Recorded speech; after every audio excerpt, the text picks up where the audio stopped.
Espiritu. Hindi po ang ating katawan, hindi po ang ating kaluluwa.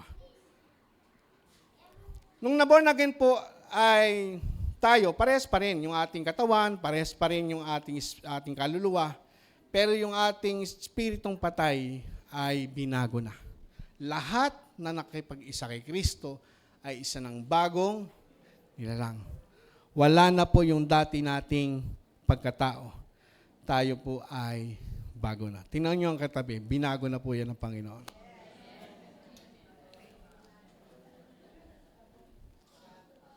Amen? Naniwala tayo doon? Binago tayo ng Panginoon. Sabi na Ephesians 2:4-5, sabi niya rito, Ephesians 2:4, ngunit ang Diyos palibasa'y mayaman sa awa dahil sa kanyang malaking pag-ibig sa atin. Maging noong tayo'y mga patay sa pamagitan ng ating mga pagsuway, binuhay niya tayo kay Kristo sa pamagitan ng biyaya kayo'y naligtas.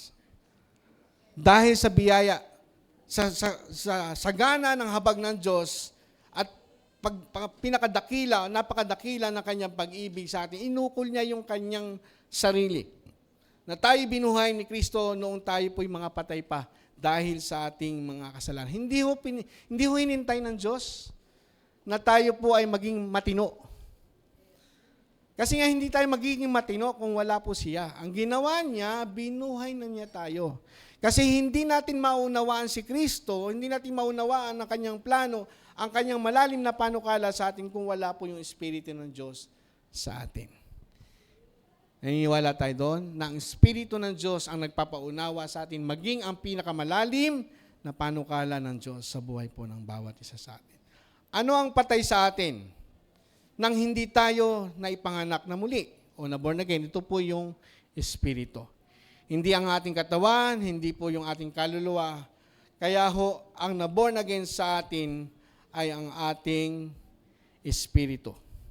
Hindi rin yung kaluluwa, hindi rin po yung katawan, kundi ang ating pong buhay ay nagpapangsyon, yung ating katawan nagpapangsyon, yung ating kaluluwa nagpapangsyon, meron pa ring mind, will, and emotion kahit hindi pa born again. Pero, ang binuhay sa atin ay ang ating espiritu. Niwala tayo doon. Kung hindi ang katawan at hindi rin ang kaluluwa ang binuhay sa atin, ano ang binuhay sa atin? Ang binuhay sa atin ay ang ating espiritu, katulad po na sinabi natin sa 2 Corinthians 5:17, ang ating espiritu ay binago ng Diyos.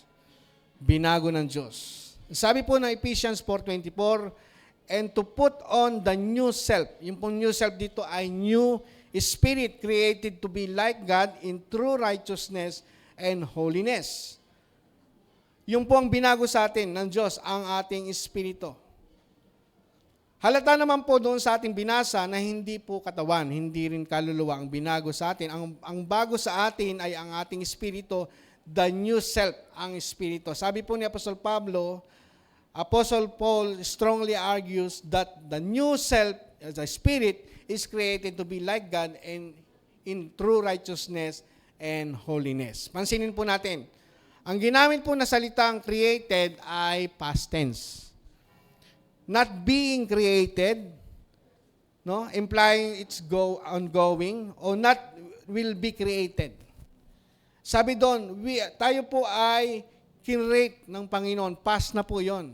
Nung tinanggap mo si Kristo sa buhay mo, ikaw ay kinrate na ng Diyos, yung espiritu mo binago na ng Diyos. Hindi po ito babaguhin pa lang, hindi ito na mangyayari sa hinaharap. Sa araw na tinanggap mo si Kristo sa buhay mo, tunay mong tinanggap si Kristo sa buhay mo, ang iyong espiritu ay nabago na. Ano? Kaya wag natin sabihin, tao lang ako, nagkakamali.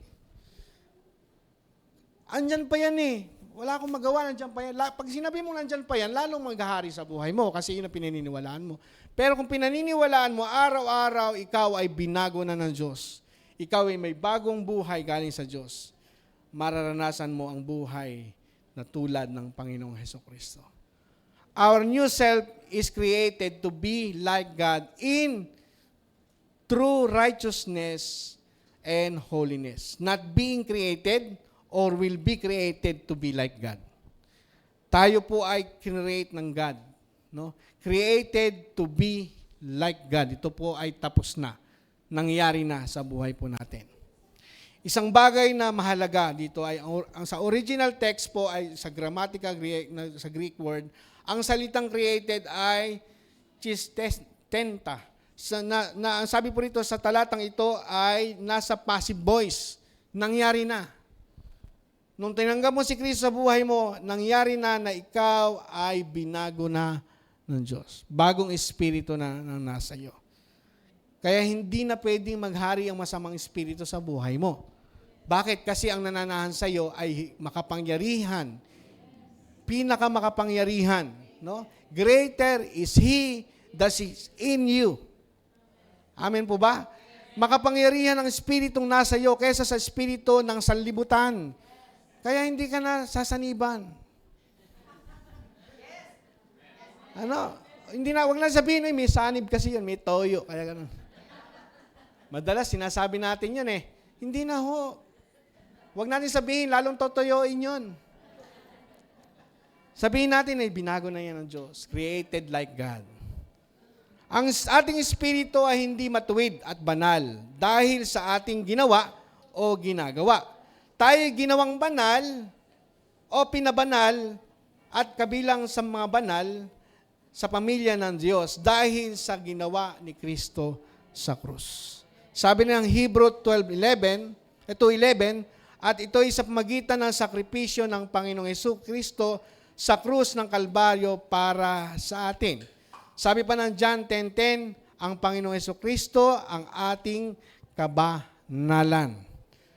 Kaya nga dito sa mundong ito, ang ating espiritu ay katulad ng sa ating Panginoong Jesucristo. Naniniwala tayo doon? No? Sabi nga kanina sa ating binasa, na dahil sa kanyang pagsunod sa kalooban ng Diyos sa Hebrew 10:10, dahil sa kalooban ng pagsunod sa kalooban ng Diyos, nilinis tayo ni Jesucristo sa ating mga kasalanan. Malinis na po ba? Malinis na tayo sa pamagitan ng minsang paghahandog ng kanyang sarili, iyo'y sapat na. Hindi ho paulit-ulit. Kaya nga tayo, lagi natin dinideklara na tayo po ay pinatawad na past, present, and future. Bakit? Kasi yung pong ginawa ni Kristo sa krus ng Kalbaryo, sakop ang ating mula pagkasilang at pagkatapos ng ating buhay, sakop po yun. Ninilis na niya tayo. Inandog niya minsan lang, hindi ho pa ulit-ulit. Naniniwala tayo doon? Na tayo'y pinatawad ng Panginoon. Sabi po ni Apostol Juan sa wikang English, in this way, sabi sa 1 John 4:17, in this way, love is made complete among us so that we will have confidence on the day of judgment because in this world we are like Him. Tayo'y katulad niya. In this world, we are like Him. Sino Him? Si Christ. He did not say, in the coming world, we will be like Him. Tayo po'y katulad na ni Kristo. Kaya pag nakikita ko po kayo, katulad po kayo ni Kristo. Kasi hindi yung ating natural na mata ang titingnan natin. Maaaring nagkakamali tayo. Kaya kung minsan, pag sinabi mo, I love you with the love of the Lord, hindi matingnan sa mata. Kasi nakikita natin yung ating physical. Pero inside, we are like Christ. Yung Espiritu ng Diyos na nasa atin, we are like Christ. Amen po ba? Tayo po ay nandoon. Sabi doon, but He said, in this world, we are like Him. Present tense po yun. Sabi ng 1 John 4:17, ang pag-ibig ay nagiging ganap kung hindi natin kinatatakutan ng araw ng paghukom sapagkat tayo'y tulad ni Kristo kahit nasa daigdig pang ito. Katulad na tayo ni Kristo. Naniniwala tayo doon? Tayo'y katulad ni Jesucristo dito pa lang sa mundong ito. Mismo, ngayon mismo. Hindi po sa darating na panahon. Hindi magiging katulad sa mundong darating. Kasi ngayon na mismo, tayo po ay katulad na ng Panginoong Jesucristo. katulad ng lahat ng bagay kung ano ang meron ng Panginoong Hesukristo. Ngayon pa lamang sa mundong ito. Ano ang parte ng ating pagkatao ngayon ang katulad ng ating Panginoong Hesukristo? Katawan ba? Hindi. No? Hindi katawan. Kasi ang Panginoong Hesukristo, pag inilarawan, matangos ang ilong. Maganda ang muka, maamo ang muka. Pero dahil po sa natapos na gawa ng Panginoon Hesukristo, tayo po'y nakakatulad na. No? Yung Espiritu, dahil Espiritu ng Diyos ay nasa atin, ganun din po, lalabas po yan sa ating Espiritu, sa ating katawan. Naniwala pa po tayo doon? Kasi kapag wala kang Espiritu ng Diyos, ang mukha mo parang laging balisa. Laging pagod.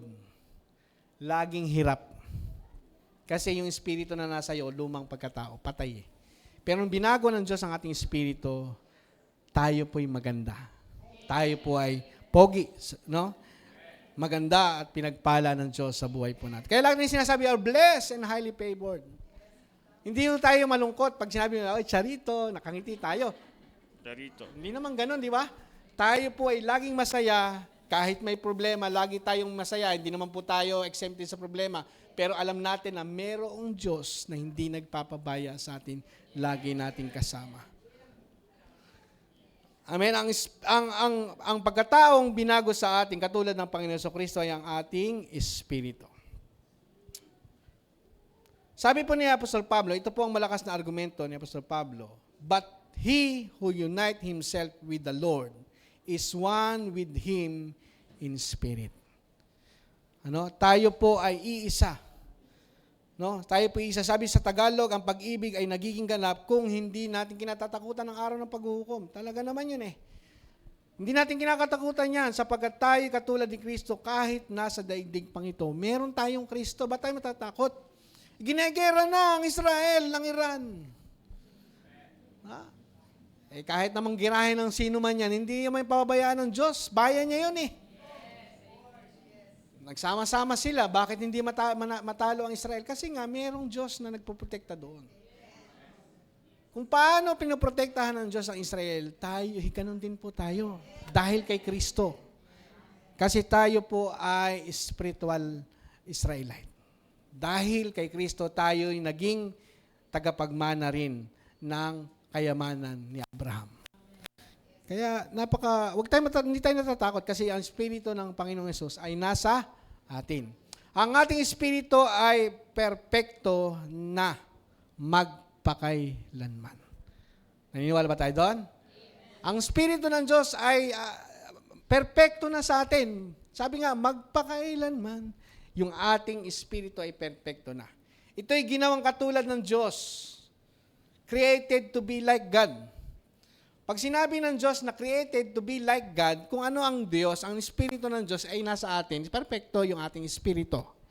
Kasi yung Diyos natin, hindi po siya imperfect. Siya po ay perfecto. Wala ho siyang pagkakamali, wala siyang flaws. Wala siyang kakulangan. Yung Espiritu ng Diyos na inilagay sa atin ay Espiritu niya. Ito'y ginawang banal. Sino sa inyo ang banal? Ito'y katulad ni Jesus dito sa mundong ito. Like Jesus in this world. Ito'y kaisang Espiritu ng Panginoong Hesus. One with Him in Spirit. Yung Espiritu ni Kristo nasa atin. Ang born again Spirit mo ay ganap na, banal at perpekto na. Hanggang kailan? Ito'y ganap, banal at perpekto magpakailanman. Di ba tayo natutuwa doon? Yung Espiritu na meron tayo, banal, matuwid, hindi nagkakasala. Ito'y dahil sa sakripisyong ginawa ng Panginoong Hesus doon sa Kalbaryo. Sabi po ng Biblia, Hebrew 10:14, sa makatuwid, sa magitan ng isa lamang paghahandog ay kanyang pinapaging banal, magpakailanman ang mga nilinis niya. Sino po yon? Sino nilinis ng Panginoon? Naniniwalang nilinis siya ng Panginoon. Ang sabi doon, ginawa magpakailanman. Ginawa pinapaging banal magpakailanman. Ibig sabihin, past, present, and future, tayo po ay banal. Maaaring yung iba, magtataas ang kilay. Di ba? Ganun sila. Pero ang salita ng Diyos ang sinusunod natin. Kasi the Word of God is the voice of the Lord, voice of God. Kasi kung ano sinabi ng salita ng Diyos, yun lang po ang ating paniwalaan. Yung salita ng Diyos ay final authority.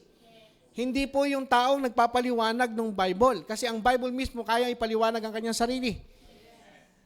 Kaya lang, maraming taong ganon. Babasa ng isang sitas, ipapaliwanag, ganito, ganito, ganito. Hindi naman pala yun ang ibig sabihin. Kaya ang tao ay naliligaw. Kaya salamat po sa biyaya ng Diyos kasi nabuksan tayo sa mensahe ng biyaya na ang salita ng Diyos ay biyaya, kaya niya ipaliwanag ang kanyang sarili.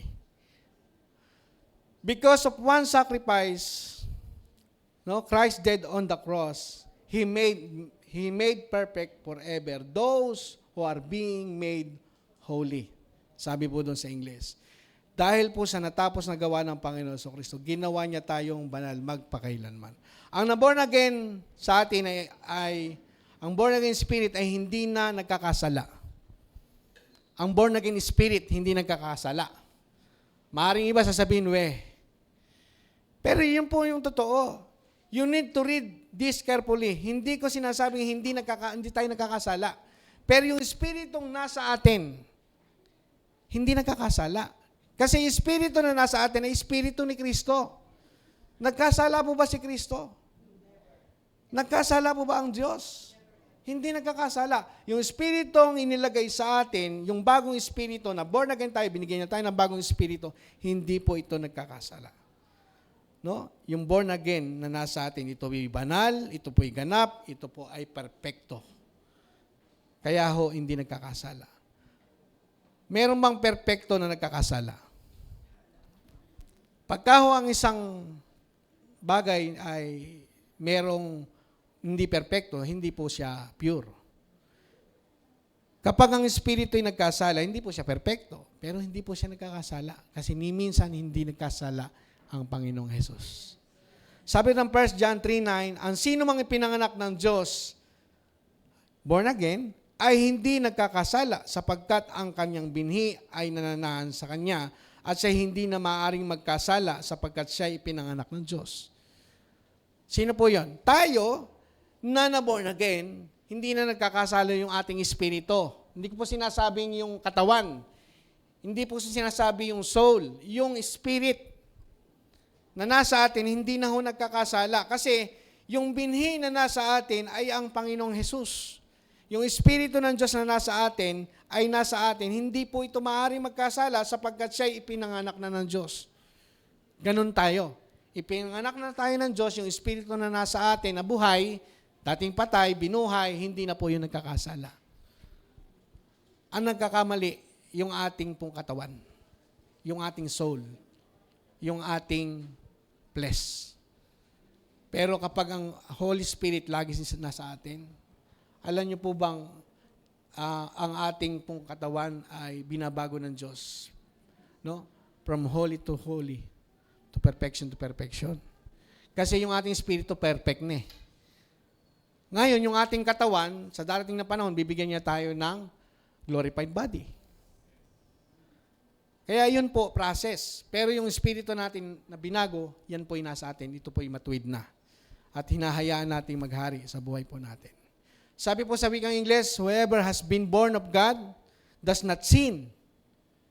For his seed remains in him and he cannot sin because he has been born of God. Hindi na po siya nagkakasala. Kasi po ipinanganak siya ng Diyos. Tayo po, ang ating espiritu, ipinanganak na ng Diyos. Anong parte sa atin ang hindi na nagkakasala? Espiritu. Hindi po katawan, hindi kaluluwa. Espiritu. Ang espiritu natin ay hindi na nagkakasala sapagkat ito'y tinatahanan na ng binhi ng Diyos at hindi maaaring magkasala sapagkat ito'y ipinanganak na ng Diyos. Amen? Hindi lang yan. Ang iyong espiritu na na-born again ay hindi maaaring saktan ng dyablo. Diba? Di ba masarap yon? Pakinggan? Hindi pwedeng agawin yung espiritu ng Diyos sa atin. Kaya walang sino mong pwedeng umagaw sa atin sa kamay ng Panginoon. Kamay ng Ama, kamay ng Anak, nakahawak sa ating born-again spirit. Hindi pwedeng alisin yon ng dyablo. Maaaring masaktan yung ating katawan, maaaring masaktan ang ating kaluluwa. Pero yung espiritu na nilagay sa atin, hindi pwedeng saktan ng dyablo. Sabi ng 1 John 5:18, we know that whoever is born of God does not sin, but he who has been born of God keeps himself. And he weak one does not touch him. Sabi po dito, anong parte na kayang saktan ng dyablo? Yung maaring kaluluwa, maaring katawan, pero ang espiritu hindi pwedeng saktan ng dyablo. Maaari bang saktan ng dyablo ang katawan? Merong insidente sa Bible na maaaring saktan ng dyablo ang katawan, tulad po ni Job. Diba? Sabi niya, kaya ka naman sinusunod niya ni Job kasi binibigay mo ang lahat. Ang sabi ng Diyos, sige, maaari mong gawin ang lahat, wag mo lang siyang papatayin. Nasaktan po yung katawan, di po ba? Sino po nagbigay ng sakit? Ang dyablo, hindi po ang Diyos na nagbigay ng sakit, ang dyablo ang nagbigay ng sakit. No, kaya pag nagkakasakit tayo, pinarurusahan siguro ako ng Diyos. Hindi ka parurusahan ng Diyos kasi mahal ka ng Diyos. Pinigay nga niya yung kanyang anak para sa iyo. Paano ka parurusahan ng Diyos? Ang dyablo ang nagbigay ng sakit kay Job. No, sabi po sa Job 2:7. Alam na po natin ang istorya. Sa New Testament, meron din po. Sa 1 Corinthians 5:5, sabi po ni Apostol Pablo, dahil po yung mga tao sa Corinto, matitigas ang ulo. Kinausap, nagsama ng mga elder, kinausap, hinarap sa kapulungan, kinausap, hindi pa rin nakinig. Ano po sabi ni Apostol Pablo? Ibigay ninyo kay Satanas ang taong iyan upang mapahamak ang kanyang katawan. Ano po mapapahamak?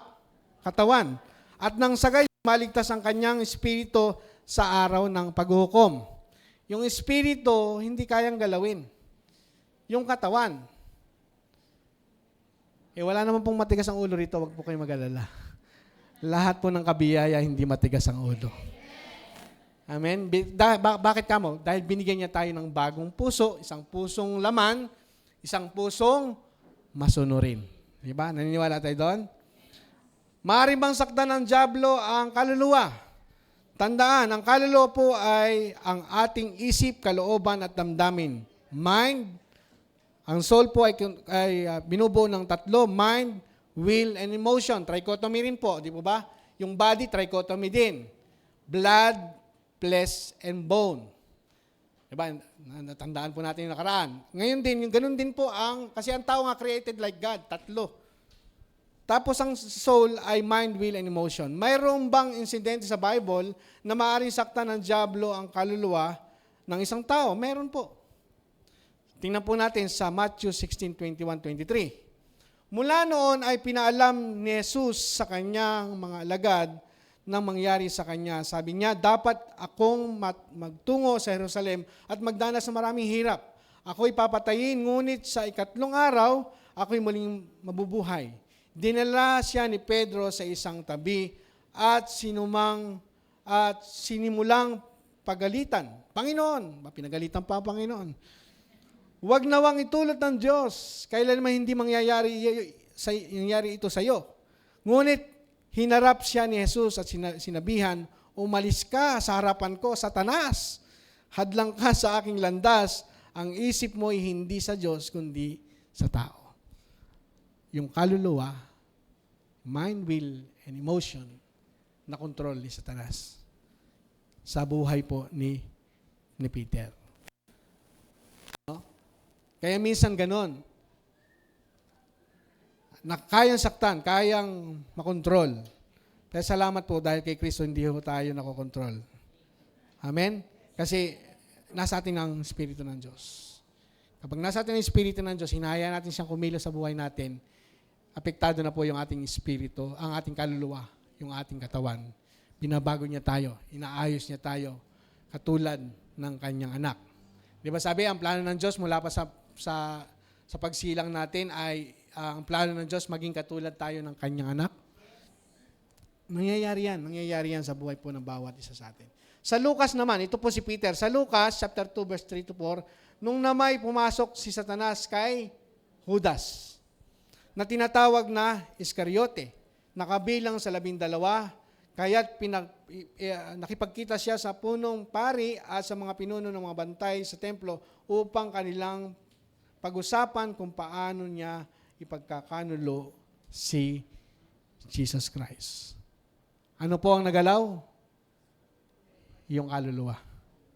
No, yung kanyang kaluluwa. Katawan, kaluluwa, kaya pong galawin. Pero ang espiritu natin ay hindi pwedeng galawin ni Satanas. Kung kayang saktan ng diablo ang katawan at kaluluwa, anong parte ng ating buhay? Anong parte ang tinutukoy ni Pablo sa John na hindi maaring saktan ng diablo? Ano ang sinasabi ni Apostol Juan na hindi kayang saktan ng diablo? Yung ating espiritu. Sabi sa John 5:18, we know that anyone born of God does not continue to sin. The one who was born of God, keep him safe. Sabi doon, keep him safe. And the evil one cannot harm him. Yung espiritu ng Diyos na sa atin, hindi kayang saktan ng diablo. Tanging espiritu na born again lang ang hindi maaring saktan ng diablo. Bakit hindi maaring saktan ng diablo ang ating espiritu? Sapagkat nasa ating espiritu ang binhi ng Diyos. No, sabi doon sa John 3, 1 John 3 na binasa natin kanina, ito'y tinatakan at sinelyuhan ng banal na espiritu para sa dakilang araw. No, sabi sa 1 John 3:9, ang sino mang pinanganak ng Diyos ay hindi nagkakasala sapagkat ang kanyang binhi ay nananahan sa kanya at siya'y hindi maaring magkasala sapagkat siya'y ipinanganak na ng Diyos. Sabi sa Ephesians 4:30, and do not grieve the Holy Spirit, the Holy Spirit of God, with whom you were sealed. You were sealed for the day of redemption. Ano? Ikaw ay sinelyuhan. Sabi na sa pamagitan niya, kayo'y tinatakan. Hindi pa lang tatatakan, parating pa lang, hindi. Tinatakan ka na ng banal na espiritu. Ang salitang sealed ay nakasulat sa pangnagdaan o past tense. Ibig sabihin, mayroong tatak at selyado na. Ang salitang ito ay galing sa Griego na salitang ispragaso. Ispragiso, na ang literal na kahulugan ay secured from tampering and protected from contamination. Yung pong sealed ka, hindi pwedeng galawin ng sino man yun. Natandaan niyo po ba yung tomb ni Jesus Christ?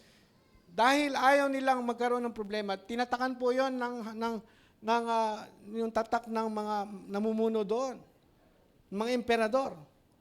Pero dahil ang makapangyarihan lang na higit na makapangyarihan pwedeng magbukas noon. Sino nagbukas noon? Ang Diyos. Pero yun hindi pwedeng buksan ng sino man. Ang pwede lang magbukas noong sealed na yon ay ang makapangyarihan kaysa sa emperador. Sino yung makapangyarihan sa emperador? Ang Diyos. Gaano pa kaya ang Diyos na nag-sealed sa atin? Wala na hong pwedeng magbukas noon. Walang pwedeng magkontamina ng buhay natin. Kasi tinatakan na tayo ng Espiritu ng Diyos na nasa atin. Sino sa inyo mayroong tatak? Ito po ay ang Holy Spirit. Ang ating Espiritu na born again ay mayroon ng tatak ng pagmamayari at selyado ng mahigpit na proteksyon sapagkat tumatahan dito ang binhi ng Diyos. Di ba may sealed, pag-aari tayo ng Diyos. Paano mawawala ang kaligtasan? Meron ka nang tatak ng pag-aari ng Diyos. Meron po ba kayong nakitang na baka na tinatakan sa pigi? Tapos sasabihin, akin yan. Hindi pwedeng angkin ng sino man yun kasi may tatak. Ganon din tayo. Tinatakan tayo ng Holy Spirit. Ang Holy Spirit ay tatak ng pag-aari natin. Tayo pag-aari na ng Diyos. Hindi ka pwedeng agawin ni Satanas. Walang sino mang pwedeng umagaw sa iyo sa kamay ng Diyos dahil mahal ka ng Diyos. Ibinigay niya ang kanyang buhay para sa atin.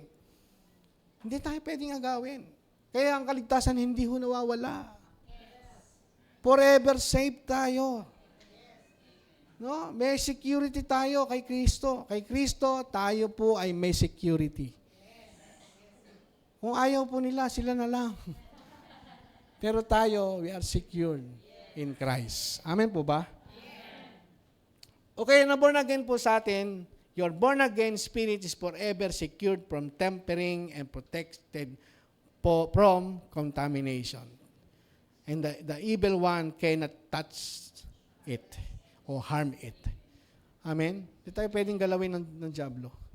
Nais mo bang ma-born again? Yung mga hindi pa born again, siyempre, pagka nadinig po ang mensahe magandang mensahe ng biyaya ng Diyos, nakita niya kung paano mapapala sa Kanya. Tayo po, ganun din tayo eh. Kaya ngayon, ang ginagawa natin, born again na tayo, ang ginagawa natin, nagpapasalamat tayo sa Diyos. Lord, salamat sa iyong natapos na gawa sa krus ng Kalbaryo. Kaya po yung sinasabing, you must be born again, ito po ay imperative. Hindi po option. Kailangan.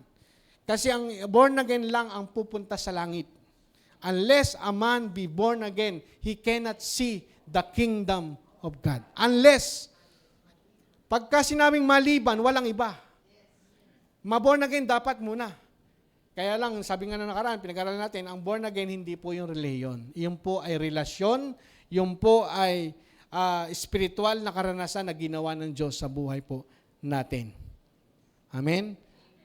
At ano ang pasya natin? Ang pasya natin, tanggapin ang Panginoong Yesus sa buhay natin. Amen? Maaring ang iba, hindi pa nila tinatanggap ang Panginoon sa kanilang buhay. Pero ang sabi ng Panginoon, narito ako sa labas ng pinto tumutuktok. Kung di rin gininuman ang aking tinig, ako'y papasok sa Kanya at magkasalo kaming kakain. Ibig sabihin ng Panginoon mismo mananahan sa buhay natin. Amen? Kung hindi mo pa tinatanggap si Kristo ng taos-puso sa buhay mo si Kristo, ito po ang paraan. Tayo po ay manalangin at angkinin natin na ito po yung panalangin. Sundan niyo po ako sa panalangin ito at samahan po natin ang iba na hindi pa maging doon sa mga nanonood sa live stream, maaring hindi pa nila tinatanggap ang Panginoon, ay samahan po natin sila. Maaring tayo tinanggap na natin sila, pero dahil po nais natin silang samahan, sundan niyo po ito sa aking panalangin. Panginoong Yesus, ako po'y makasalanan. Inaamin ko po na hindi ko kaya iligtas ang aking sarili. Ako'y mapapahamak ng hiwalay sa iyo.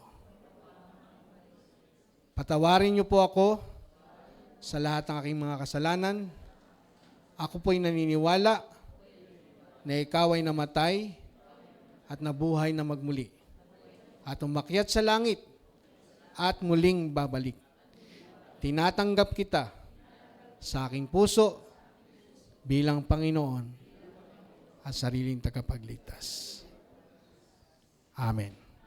Amen. Kung tinanggap po ninyo ang Panginoon sa inyong puso bilang Panginoon at sariling tagapagligtas, kayo po ay pamilya na ng Diyos, kayo po ay na-born again na, binigyan niya kayo ng Diyos, ng Espiritu ng Diyos. At ang Espiritu nasa inyo, hindi kayo iiwanan. Lagi kayong kasasamahan magpakailanman. Okay, ang live application po natin, ikaw ay ipinanganak sa Espiritu. Maniwala po tayo, ipinanganak tayo sa Espiritu.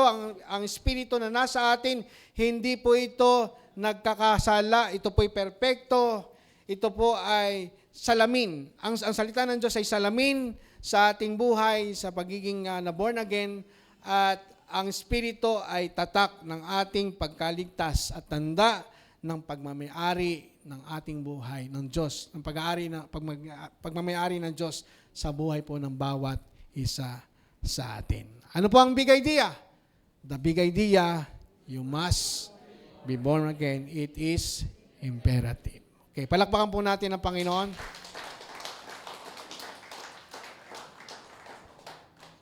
Sino po sa inyo ang gusto magpasalamat sa Panginoon dahil siya ay na-born again?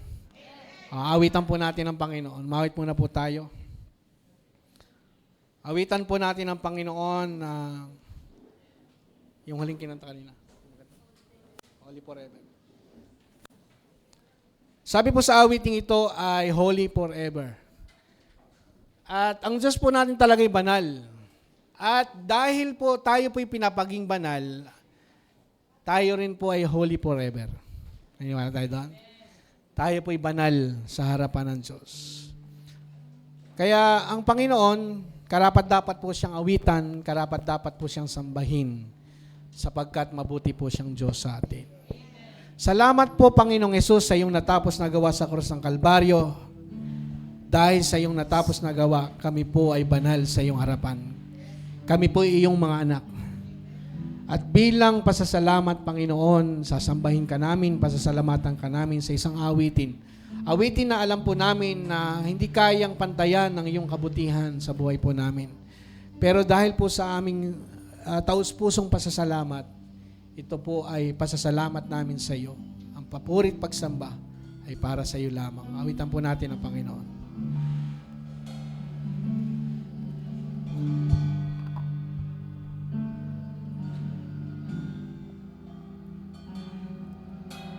Thousand generations falling down in worship will sing the song of ages to the Lamb. And all who've gone before us and all who will believe will sing the song of ages to the Lamb. Your name is the highest. Yes, Lord. Your name Yes, Lord is God. the greatest. Lord Jesus. Your Your name, Jesus. stands above them all. Hallelujah.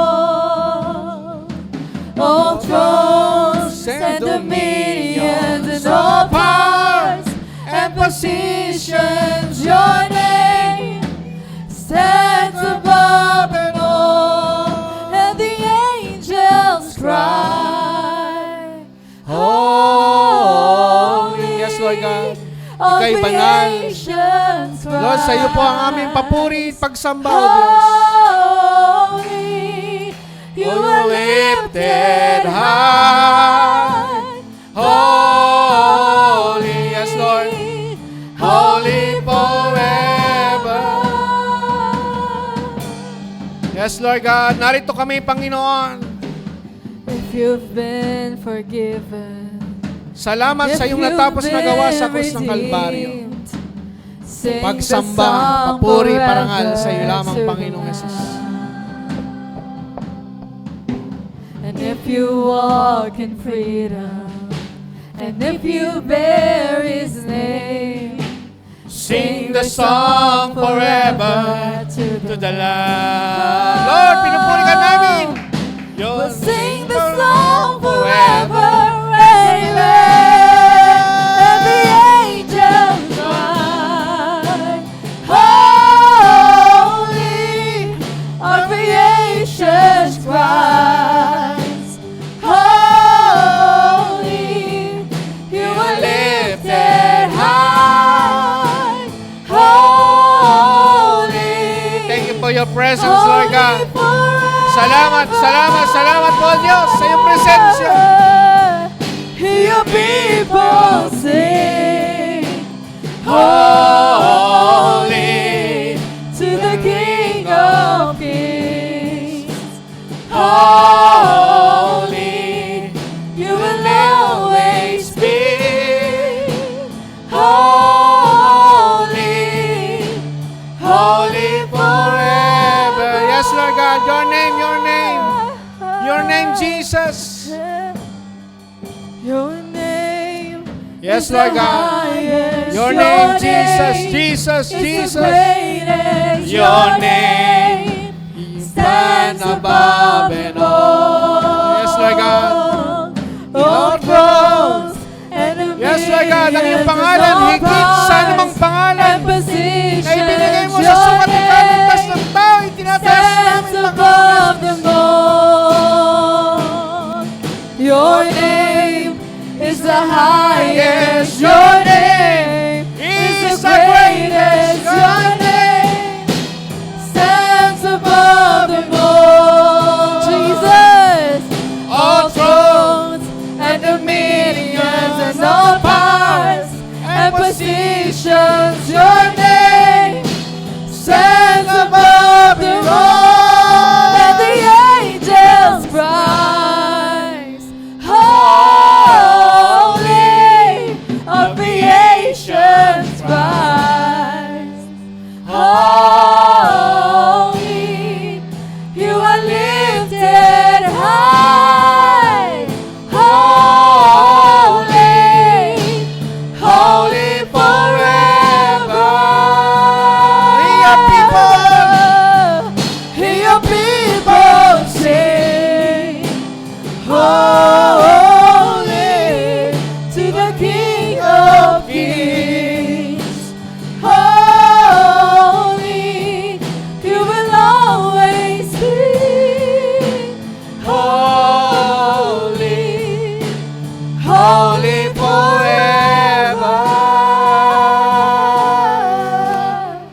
Yes, Lord.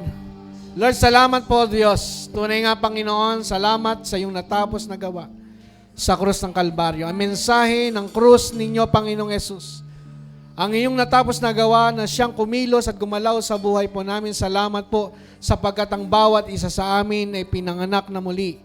Pinanganak po kami sa iyong Espiritu, ng Espiritu po'y nasa amin, tumatahan sa amin, hindi kami iniiwanan, laging nasa amin magpakailanman. At salamat po sa iyong pag-iingat. Salamat sa iyong mapagpalang kamay na walang sino mang pwedeng umagaw sa amin, sa iyong mga kamay, sapagkat tunay nga na mahal mo kami. Salamat po sa iyong biyaya. Patuloy po naming inaangkin, O Diyos. Patuloy po naming pinaniniwalaan ang iyong salita na sa pamagitan ng iyong mga latay kami magaling na.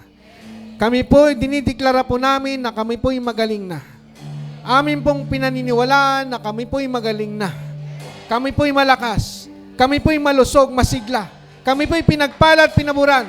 Kami po'y mabubuhay ng mahaba sapagkat ikaw ang Diyos na siyang tumubos sa amin sa krus ng Kalbaryo, Lord God.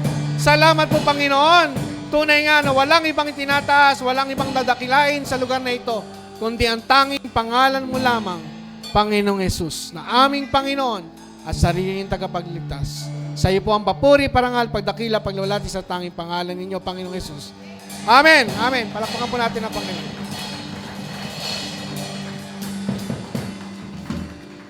Sige po, maupo po tayo. Tayo po idadako na sa breaking of bread.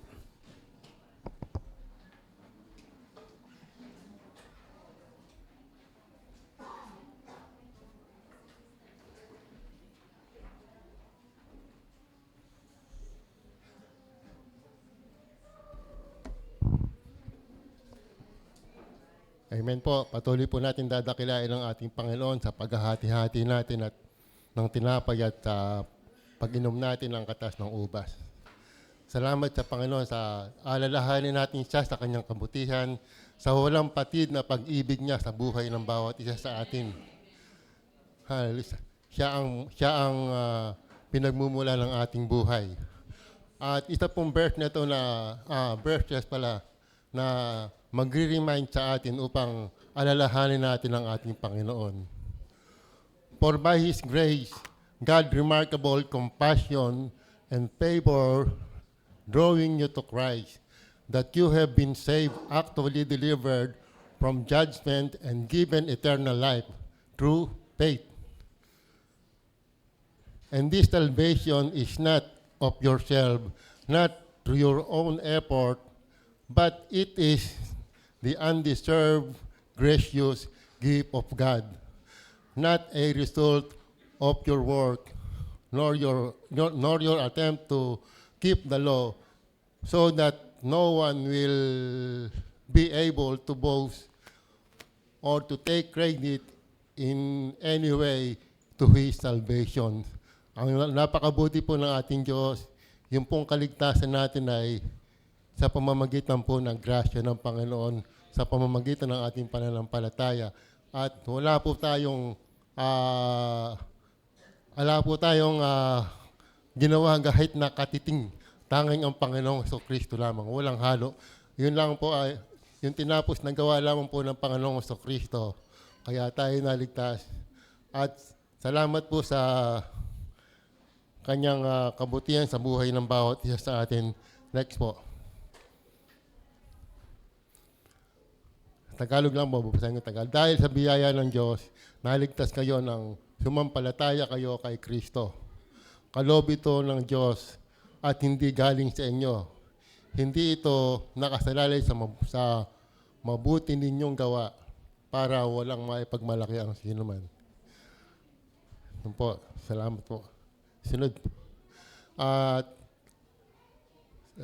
ito pong ating gagawin na paghahati-hati natin. Sabi po ng 1 Corinthians 11:26, sapagkat kung kakain kayo ng tinapay na ito at iinom ng inuming ito, ipinapahayag ninyo ang kamatayan ng Panginoon hanggang sa kanyang pagbabalik. Salamat po sa Panginoon Diyos dahil po napaka makapangyarihan ng ginanap ng Panginoong Jesus sa krus ng Kalbaryo. yung kamatayan niya sa krus ng Kalbaryo ay kapangyarihan. Para sa ating mga mananampalataya, ito ay kapangyarihan at kaya natin siya inaalala, kailangan natin siya. Hindi kailangan natin ng Panginoong Jesus para tayo mabuhay ng matiwasay, ng maayos sa daigdig na ito na ating ginagalawan. So, yung pong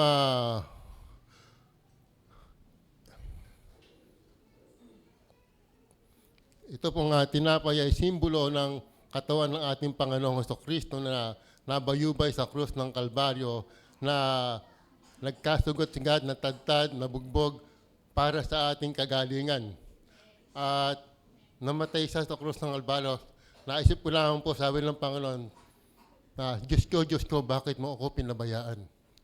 Pinabayaan ng Diyos ang Panginoong Jesus na mamatay para tayo ay magkabuhay.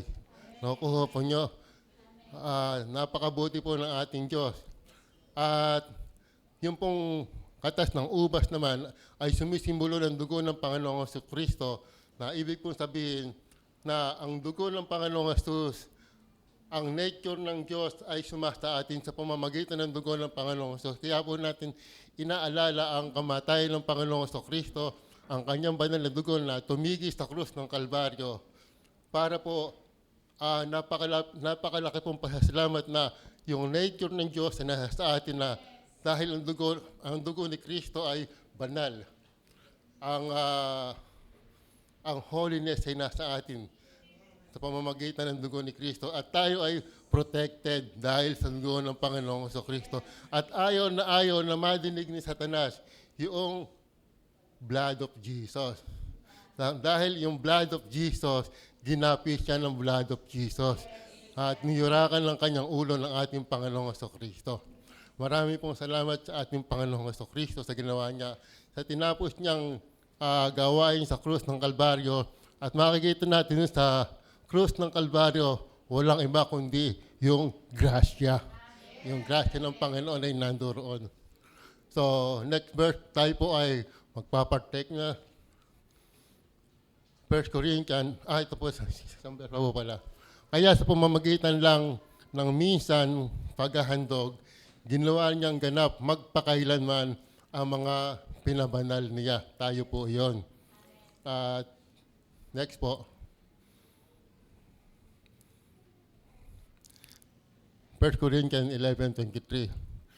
Ito ang turo na ibinigay sa akin ng Panginoon at itinuturo ko naman sa inyo. Nung gabing siya ay traidorin, ang Panginoong Jesus ay kumuha ng tinapay at pagkatapos niyang magpasalamat sa Diyos, hinati-hati niya ito at sinabi, ito ang aking katawang na inihandog para sa inyo. Gawin ninyo ito bilang pag-aalala sa akin. Tayo po ay sama-samang kumain ng tinapay.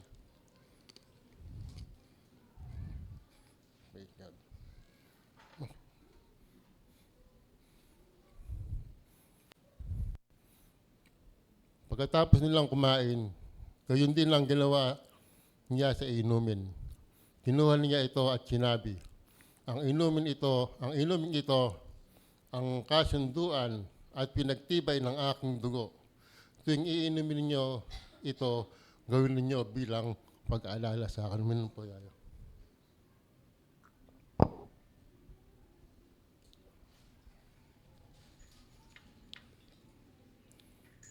Lord to God. Pray po tayo. Dakilang Diyos, Ama naming banal, maraming salamat po sa ginawa mo, sa pag-ibig mo sa amin. Tunay nga po na ikaw ang nagbayad ng lahat ng aming kasalanan, Panginoon. At ang pinangbayad mo ay yung minamahal mong anak. Salamat po sa kaligtasan, sa buhay na walang hanggan. Salamat sa kagalingan sa anumang sakit at karamdaman sa pamamagitan po ng sugat at mga latay ng Panginoon. Salamat, Panginoon, maging sa prosperity, Panginoon, na ipinagkakaloob mo sa iyong mga anak. Kami po ay pinagpalamot, pinaburan, malakas ang katawan at mabubuhay ng mahaba. Sa iyo ang lahat ng kapurihan, Ama, ang lahat ng kadakilaan, sa pangalan po ng aming Panginoong Jesus. Amen. Praise God.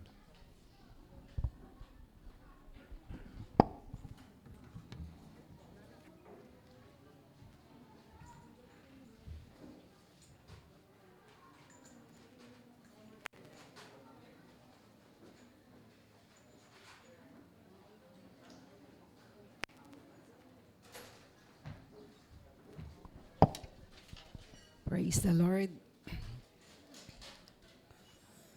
Tayo po ay nasa oras ng pagbibigay at salamat sa Panginoon. Ito po ay isang uri ng pagsamba sa ating Diyos. At sa ating pong pagkakaloob, ito ay nagbibigay karangalan. Di po ba?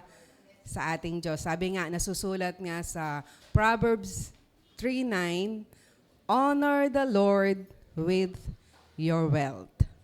Tayo po ay sisidlan ng kanyang pagpapala. At marapat na ibalik natin sa Diyos ang para sa Kanya. At tayo po ay tumayo. Sa oras pong ito ay patuloy na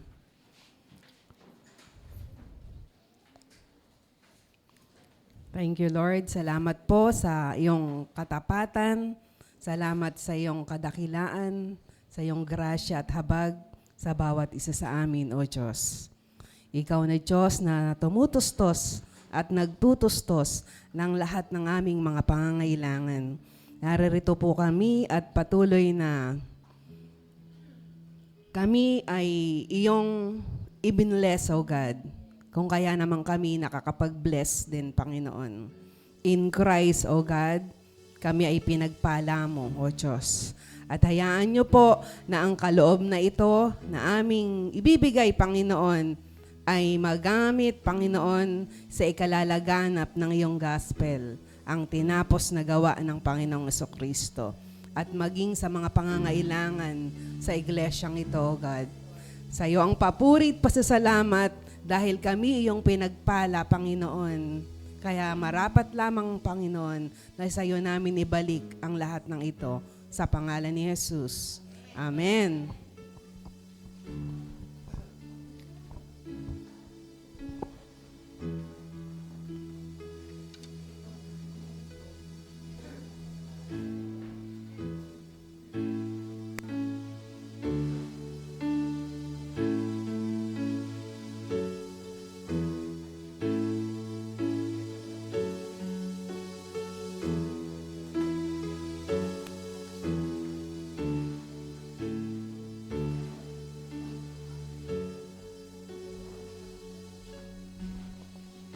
Hello. Okay, bago po tayo magtapos, ay wini-welcome ko po si Pastor Jimmy. Pastor Jimmy, isang maiksing pananalita. Kami po yung masaya at nakasama namin kayo. Ito po ay nasa Lord's Community. Sa Valenzuela po sila. Sa pangunguna po ni Bishop Emmy. At sila po ay naparito para makasama namin. Makasama tayo. Okay. Isa pong pinagpalang umaga po sa bawat isa. Tayo po ay charito.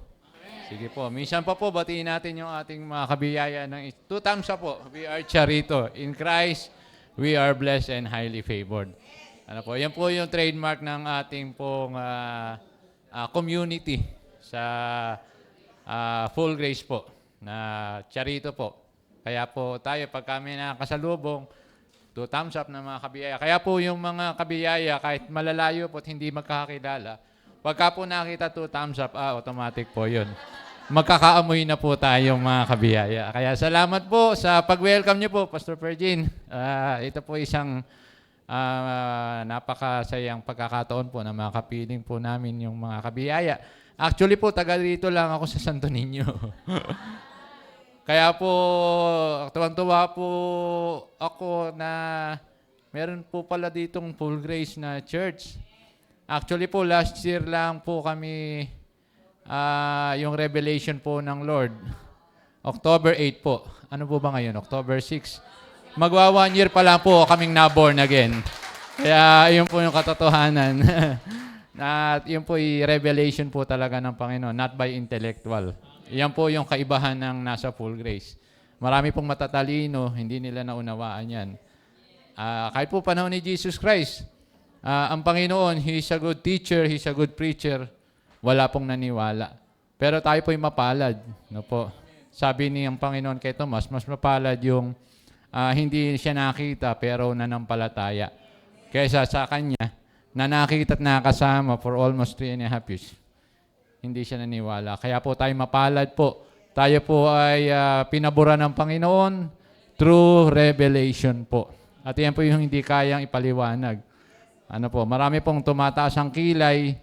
Yung iba nagsasalubong ang kilay. Yung iba po nag-aahit ng kilay. Dahil po sa ganun po talaga, pagka po talaga tayo pinagpahayagan ng Panginoon. Isa pong pribilehiyo at opportunity po na nakapili. Actually po, nag-church hopping po kami. Ano po. Yung mga full grace lang po ang aming church hopping. Kasi po, meron lamang po kasi, ito po kagandahan sa full grace. Isa lang po ang mensahe. Mapunta po kayo ng abroad, isa lang po ang message. Kaya po hindi kami natatakot kung saan kami mapunta.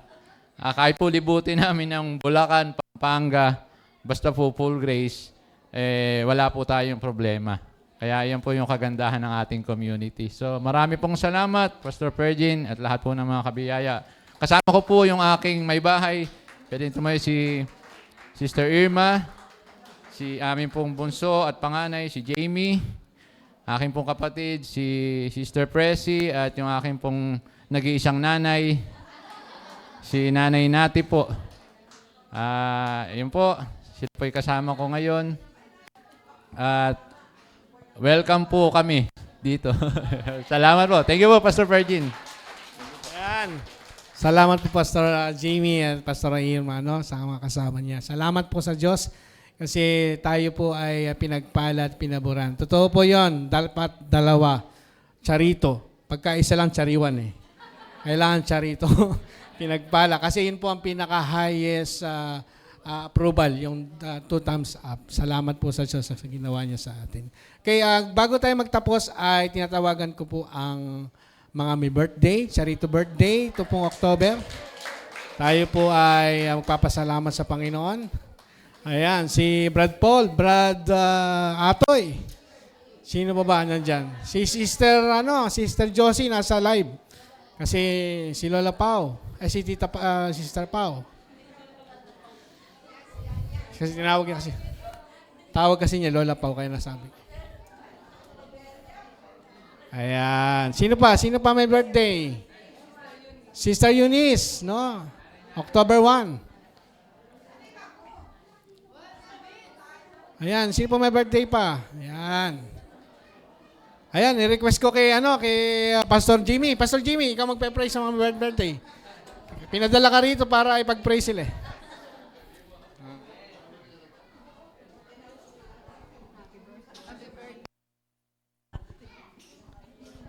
Sige po, meron pa po bang mga may birthday? Ipanalangin po natin silang lahat.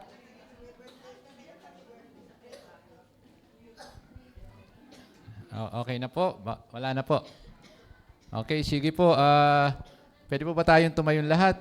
At iunat po natin yung ating mga kamay sa kanila bilang affirmation po ng pagpapala ng Panginoon sa kanilang mga buhay. Sige po, tayo po ay manalangin. Aming Ama, Diyos na makapangyarihan sa lahat, kami po ay nagpapasalamat sa mga kapatid na aming kapiling sa araw na ito, sa kanila pong kaarawan sa buwang ito. Salamat po, O Diyos, sa buhay na iyong kaloob at salamat higit sa lahat sa iyong sukdulang biyaya. At salamat, Panginoon, nakita mo na po ang buhay ng bawat isa sa amin mula sa aming pong pagsilang hanggang sa ikaw ay aming makitang mukhaan sa darating ng panahon. Salamat po, O Diyos, sa mga kapatid na ito na kanilang pinagdiriwang ang kanilang kaarawan sa buwang ito at patuloy naming ina-affirm, Lord, ang iyong kadakilaan sa kanilang buhay. At higit sa lahat, salamat, Panginoon, sa iyong kapahayagan ng mensahe ng iyong buong biyaya sa kanila at patuloy po naming idinideklara ng mga kapatid po namin ito. Sila po ay yun ang pinagpala, pinaburan. At gayon din aming idinideklara, anumang karamdaman mayroon po sa kanilang mga katawang lupa. Sa pangalan ng Panginoong Hesus, sila po ay yun ang pinagaling dahil po sa iyong sugat, sa iyong mga latay.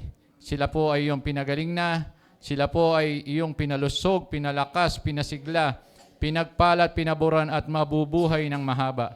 Kaya aming deklarasyon, Panginoon, ang anumang kanilang hangarin sa buhay ay tunay na sila iyon ng pinagpala at pinaburan at aming pong panalangin at aming itinataas sila, O Diyos, sa iyong mga kamay, sa iyong kagandahang loob na sila, Panginoon, ay magpapatuloy sa paglilingkod at pagpapalagana pa ng mensahe ng iyong buong biyaya. Kaya naman po ang luwalhati, papuri at pagsamba ay tanging sa iyo lamang, and we declare life, blessing and favor. In Jesus' name we pray, and everybody say, Amen and Amen. Palakpakan po natin si Lord. Awitan po. Happy birthday To you, happy birthday to you. Happy birthday, happy birthday. Happy birthday to you. Happy birthday to you. Charito birthday! Happy birthday, happy birthday, happy birthday to you. Ayan, happy birthday. Ayan. Ayan, happy birthday sa mga may karawan. Picture muna. Na-picture na ba kayo? Okay na? Okay po, bago tayo matapos, muli, salamat po sa Emmanuel Institute. Lagi po tayong tinasamahan nila Bishop Emmy para yung mga teaching natin ay manggaling sa kanya. Salamat po. At susunod po nating topic ay Salvation Made Easy. At sana patuloy po kayong narito, face-to-face. At doon po sa mga nasa live stream at nakinig, maglagay lang po kayo dyan ng present. Nakinig po kayo. Naniniwala. Kasama po kayo, magiging kasama po kayo. Pag natapos po ang journey na ito, magkakaroon po tayo ng graduation, ang certificate na matatanggap natin sa Emmanuel Institute. Salamat po. At mamaya, meron po tayong outreach sa Polo. No? 3 po ang start doon, kaya mag-adjust na po tayo kung ano oras tayo pupunta. Pero alas 3 po tayo magsisimula doon sa Polo, Valenzuela, sa ating pong outreach doon. Kaya po, sino po gusto sumama, ay magpag-usap po kayo doon sa mga may sasakyan. Baka gusto nyo sumama, pwede po kayong sumakay doon sa mga may sasakyan. No? Okay, salamat po sa bawat isa. Tayo po ay magsisimula. Tinatawagan ko na po ang closing prayer, si Sister Gureta.